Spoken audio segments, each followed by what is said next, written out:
They said I was just a burden, and my own parents tried to dismiss me in court.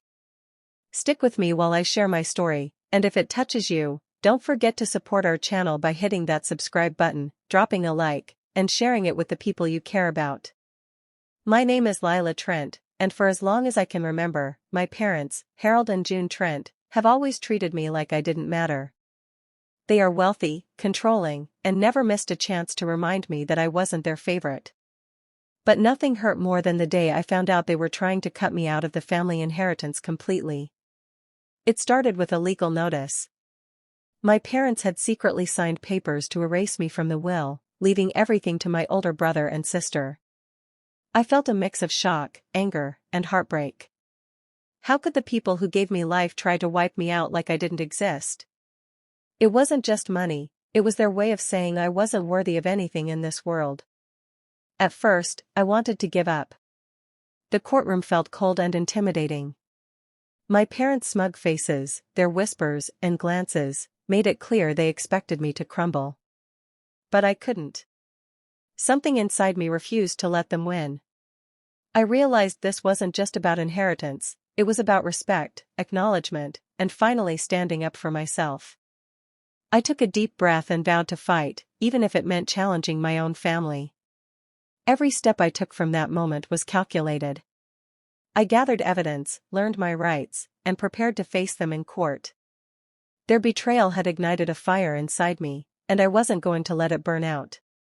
Little did they know, the same walls that held me down for years were about to witness my strongest moment yet. The girl they tried to dismiss would soon prove she was stronger, smarter, and unstoppable. I couldn't believe what I was seeing. While sorting through some old papers in the attic, I stumbled upon hidden documents that confirmed my worst fear. My parents had quietly signed legal forms to completely cut me out of everything they owned. It wasn't a rumor or a threat anymore, it was real. I felt like the ground had disappeared beneath me. All my life, I had quietly done my best. I worked hard in school, kept my life clean and focused, and tried to make them proud. But somehow, it was never enough. I had always been the quiet achiever, the one who didn't complain, the one who avoided attention. And yet, when it came time to recognize me or trust me with anything important, I was ignored. My accomplishments seemed invisible, like they didn't matter at all. Reading those documents, I realized this was more than money. It was a message that I didn't deserve respect, recognition, or even a place in the family legacy. The betrayal cut deeper than I expected. My chest tightened, and my hands shook as I tried to process it all. How could the people who raised me, who were supposed to guide me, do something so deliberate and cruel? I sat there for hours, staring at the papers, replaying memories in my mind. Every birthday they skipped, every compliment they withheld, every time they praised my siblings while ignoring me, they all suddenly made sense. It wasn't an accident. It was intentional. I had been overlooked my whole life, and now they had formalized it in a way that could leave me powerless. A mix of sadness and anger settled inside me. I wanted to cry, scream, and disappear all at once. But beneath the hurt, something else started to grow, a determination. They thought I was weak, that I would let this slide quietly. They thought I would accept being erased. But I was beginning to see that their betrayal had awakened something in me, something that wouldn't let me remain invisible anymore. That night, I made a silent promise to myself, I wouldn't just survive this. I would find a way to turn their betrayal into my strength, no matter what it took. The day of the first court session arrived, and my stomach was a knot of fear and anger. The courthouse smelled of polished wood and nervous energy. I walked in, trying to hold my head high, but the moment I saw my parents sitting in the front row, their smug smiles made my chest tighten. They were calm, confident, as if they already knew they would win. My lawyer shuffled papers and barely looked at me. Every word he said in my defense felt weak, hesitant, almost half-hearted. I could tell he wasn't fully invested, and that only made the pit in my stomach grow deeper. I had expected challenges, but I hadn't expected this kind of emptiness from someone who was supposed to fight for me. The judge entered the room, and silence fell like a heavy curtain. He was stern, his eyes sharp, scanning everyone in the courtroom. He didn't smile, he didn't nod, he didn't offer comfort. He simply observed. His presence alone made me feel small, like every mistake, every doubt I'd ever had was on display. For a moment, I felt completely powerless, trapped in a system that seemed designed to favor my parents. As the session went on, my parents whispered quietly to their attorney, laughing softly when they thought no one noticed. Their confidence was maddening. I felt like a ghost, someone they had written off entirely, someone who had no right to speak or claim anything. But somewhere inside me, anger began to burn. Their arrogance, their smiles, their obvious belief that I was nothing, it lit a fire I couldn't ignore. I clenched my fists, sat up straighter, and silently promised myself that I wouldn't let them win. Not this easily. Not at all. I realized then that the battle wasn't over, and this session, this cold, distant courtroom, would not define me. I had to be smarter, stronger, more determined than anyone expected. My parents had underestimated me, and that would be their biggest mistake. I would fight, and I would fight until justice was mine. That day, sitting in that courtroom, I made a vow: I would turn this powerless moment into the start of my comeback. After the court session, I felt like I had hit a wall. The weight of their smirks and the coldness of the judge's stare pressed down on me, making every step home heavy. I didn't know where to turn. That's when Evan Cole appeared. He had been my mentor when I was younger, guiding me through school and life decisions, always patient and encouraging. I hadn't seen him in years, but the moment he walked into my life again, I felt a spark of hope. Evan had become a lawyer, one with a reputation for fairness and persistence. He looked at me with steady eyes, not pity, but belief. "Lila," he said, "they're trying to bury you, but I won't let that happen. We can fight this, and we can win. You just have to be prepared." His confidence was contagious, and for the first time in days, I felt a flicker of strength. He began reviewing the documents I had found, pointing out every small detail of manipulation and deceit. Every letter, every signature, every hidden clause, it was evidence of how far my parents had gone to control and diminish me. Evan showed me how to organize it, how to present it in a way that would leave no room for doubt. His guidance was precise, methodical, and it gave me direction when I had none. But even with Evan's support, it wasn't easy. My mind kept wandering to the past, the years of being ignored, the humiliation, the fear. Emotions surged inside me: anger, sadness, frustration. Sometimes, I wanted to shut it all out and give up. But Evan's steady voice kept pulling me back. "Don't let them see you break. Use this," he said, "turn it into your strength." Slowly, I started planning my comeback. Every detail mattered: the order of evidence, the witnesses, the statements. For the first time, I felt a strategy forming, a way to fight back that wasn't just about emotion but about truth. The fear that had once paralyzed me began to shift into determination. I knew the road ahead would be hard, but with Evan at my side, I felt ready to face it. For the first time, I believed I might actually have a chance to turn the tables. I didn't expect to find anything more, but fate had other plans. While cleaning out an old storage box tucked behind unused furniture, I noticed a thin envelope taped beneath the lid. Inside were several handwritten letters. The handwriting was unmistakable, my mother's. My hands trembled as I read the first line. Each letter revealed something darker than the last. They weren't loving notes or harmless thoughts. They detailed quiet efforts to block my progress, to interfere with job opportunities, and to undermine my confidence whenever I tried to stand on my own. She had contacted people behind my back, planted doubts, and painted me as unreliable. All of it was calculated. All of it was meant to keep me small. As the truth unfolded, a deep ache spread through me. This wasn't neglect or misunderstanding. It was deliberate humiliation. My parents hadn't just wanted control, they wanted me to fail, to depend on them, to never rise above the role they had chosen for me. Every struggle I blamed on bad luck suddenly had a face and a reason. I felt sick. My chest tightened as memories rushed in: missed opportunities, sudden rejections, moments when my confidence shattered without explanation. I had questioned myself for years, believing I wasn't good enough. Now I knew the truth. They had been pulling the strings the entire time, smiling while I doubted my own worth. Tears blurred my vision, but I didn't let them fall for long. I folded the letters carefully and placed them back in the envelope.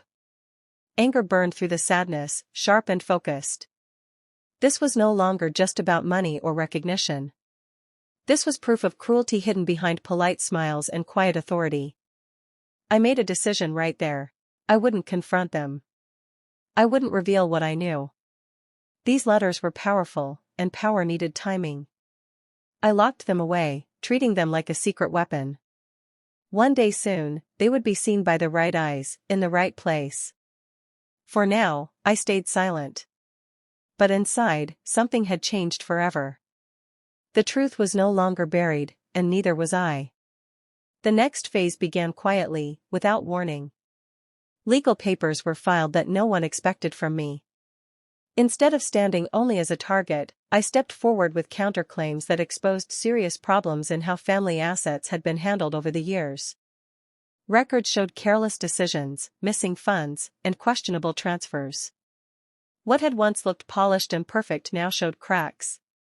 When the hearing resumed, the atmosphere shifted. My parents entered with their usual confidence, but it faded as the proceedings unfolded. Their expressions tightened when the details were read aloud. Figures they believed were hidden were now part of the record. For the first time, uncertainty crossed their faces. Then came the witnesses. One by one, people took the stand and spoke honestly. Former advisors explained how instructions always favored my brother and sister. A longtime family associate confirmed how opportunities were reserved for them, while I was deliberately excluded. Even a relative admitted seeing the imbalance for years but staying silent out of fear. Each testimony added weight. It painted a clear pattern of favoritism and control. The room felt heavy as the truth settled in. My parents avoided eye contact, their confidence slipping away with every word spoken. They shifted in their seats, whispering urgently to their attorney, no longer in command of the situation. I sat still, listening, absorbing everything. This wasn't revenge fueled by anger, it was clarity powered by facts. The narrative they had carefully built over decades was unraveling, thread by thread.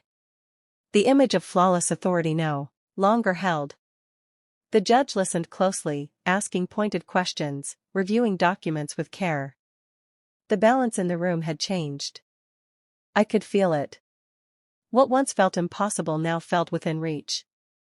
The power dynamic was no longer one-sided. When the session paused, my parents looked stunned. They had expected obedience, not resistance. They had planned control, not exposure. For the first time, they were reacting instead of directing. As I walked out that day, I didn't feel victory yet, but I felt momentum. The tables had started to turn, and there was no stopping them now. The following sessions felt different. I walked into the courtroom steady, measured, and prepared. My posture was relaxed, my voice controlled. Every response I gave was clear and precise. I no longer reacted to provocation or side glances. I focused only on what mattered. That alone seemed to unsettle them. I answered questions without hesitation, explaining timelines, choices, and facts with quiet assurance. There was no trembling, no rush. Inside, emotions still existed, but they stayed contained, guided by purpose. I had learned that strength didn't need volume. It needed consistency. The judge began watching me more closely. His questions came directly to me now, not filtered through lawyers. I met his gaze and responded with confidence rooted in preparation. Each exchange built credibility. I could feel the shift, not dramatic, but undeniable. Respect was forming where doubt once lived. Across the room, my parents struggled to maintain their image. Their patience thinned. One moment they whispered sharply to their counsel, the next they stared ahead in rigid silence. Their controlled masks slipped more often. Irritation flashed across their faces when things didn't go their way. As proceedings continued, desperation crept in. Their answers grew defensive. Their statements contradicted earlier claims. Small mistakes piled up. What once seemed like authority now looked fragile. Pressure revealed what power had hidden. I stayed still through it all. I listened carefully. I took notes. I spoke only when needed. That restraint became my advantage. The more composed I remained, the more unbalanced they appeared. The contrast was striking. Observers in the room leaned forward. Attention followed consistency. My parents noticed it too. Their frustration turned sharp, then frantic. Control was slipping, and they knew it. Panic showed in hurried explanations and raised voices. Inside, I felt something solid settle into place.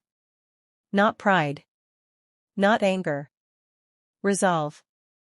I had endured years of silence and dismissal. Now, without raising my voice or losing focus, I was standing firm. This wasn't just a legal battle anymore. It was a test of endurance and truth. And with every calm moment I held, their foundations weakened further. The final hearing arrived with a weight that pressed against every breath. The room was silent as I stepped forward, carrying the last pieces of evidence I had protected until this moment. My hands were steady. There was no hesitation left. What I held couldn't be explained away, reshaped, or denied. It spoke clearly on its own. I laid everything out with precision. Documents aligned. Timelines matched. Private correspondence connected decisions to intent. Each detail locked into place, forming a picture that could not be dismissed as coincidence or misunderstanding. This was the truth, complete and undeniable. As I spoke, the air shifted. No whispers. No movement. Even the smallest sound seemed to disappear. The weight of what was being revealed settled over the room like a storm cloud finally breaking. Every claim they had made unraveled under the clarity of proof. I finished and stepped back. My heart raced, but my expression didn't change. I waited. The judge reviewed the materials in silence. His eyes moved slowly, carefully. Then he leaned forward in his chair. The sound of the movement alone felt loud. He looked directly at my parents, not at their attorney, not at the papers, but at them. Enough now. 2 words. Calm. Firm. Final. The effect was immediate. My parents stiffened as if struck. Color drained from their faces. My mother's lips parted, but no sound came out. My father's shoulders dropped, the authority he clung to slipping away in an instant. The tension that had filled the room for months shattered. A quiet murmur spread among those watching, then faded.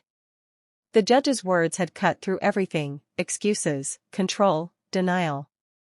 There was no argument left to make. I stood there, absorbing the moment. Not triumph, not relief, validation. The truth had been seen. My parents avoided looking at me.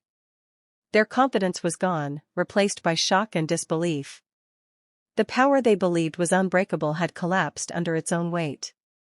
In that silence, I understood something clearly: this wasn't just a turning point in the case. It was the end of their control, and the beginning of my freedom. The decision was read slowly, each sentence landing with quiet force. The ruling confirmed what I had waited so long to hear. My claim was recognized. What had been denied, minimized, and withheld was now restored. The judgment acknowledged the harm done and affirmed my right to what was always meant to be mine. A hush followed. Then soft reactions rippled through the room. I barely heard them. My chest felt tight, then suddenly light, as if something heavy had finally been lifted. My vision blurred. I pressed my lips together, but tears slipped free anyway, not from weakness, but release. For years, I had learned to shrink. To accept silence as normal. To carry disappointment without protest. In that moment, all of it surfaced, then dissolved. The weight of being overlooked, dismissed, and treated as less faded away. What remained was clarity. I breathed deeply, steadying myself.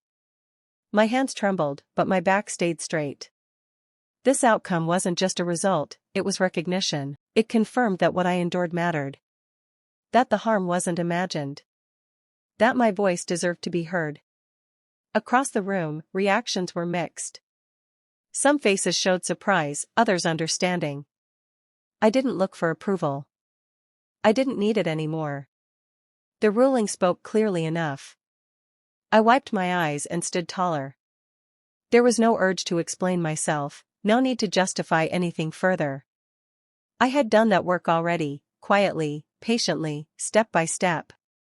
As the session concluded, a sense of calm settled over me. Not loud happiness. Not celebration. Peace. The kind that comes from knowing something has been set right after being wrong for far too long. I walked out slowly, letting the moment settle. The past no longer pressed against me. It stayed where it belonged, behind. For the first time, I felt seen without having to prove my worth. I felt strong without needing to fight. I felt whole. That day didn't erase what came before it, but it changed what came after. I no longer stood in anyone's shadow. I stood fully in my own place, grounded, acknowledged, and finally free from the neglect that once defined me. Life after the ruling unfolded quietly, but everything felt different. I stepped into my days without fear or hesitation. Decisions were mine alone now. I chose where to go, what to build, and who to keep close. Independence didn't arrive loudly, it settled in, steady and certain. Distance gave me clarity. I finally understood that betrayal wasn't a reflection of my value, but of their choices. I had spent years questioning myself, bending to expectations that were never fair. Breaking free required endurance, not permission. That realization reshaped how I saw everything that followed. Strength, I learned, isn't dramatic. It's waking up and continuing despite disappointment. It's trusting your judgment after others tried to erase it. I carried scars, but they no longer defined my direction. Instead, they reminded me of what I survived. I focused on building a life grounded in honesty. Each step forward reinforced a truth I once doubted: I was capable all along. Confidence replaced hesitation. Purpose replaced fear. I didn't need approval to validate my path anymore. News travels quietly but thoroughly. People noticed the outcome. Questions were asked. Assumptions shifted. The polished image my parents guarded for decades cracked under scrutiny. Invitations stopped. Conversations changed. Respect they once commanded weakened. I didn't celebrate it, but I didn't mourn it either. Accountability had its own way of arriving. What mattered most was my peace. I no longer carried their shadows with me. I wasn't defined by rejection or silence. I existed on my own terms, shaped by truth rather than control. Looking back, I don't wish things had been different. The struggle revealed who I was when everything familiar fell away. Resilience grew where doubt once lived. Self-belief replaced fear. I didn't walk away angry. I walked away whole. Some victories are loud. Others are quiet. Mine was knowing I could never be broken again, not by manipulation, not by dismissal, not by those who tried to decide my worth. I moved forward without looking back, free, grounded, and certain of one thing above all else: I would never disappear again. Do you think I made the right choice by walking away, or should I have offered them another chance? Share your thoughts below, I'd love to know. For more stories like mine, subscribe, hit the notification bell, and stay with me.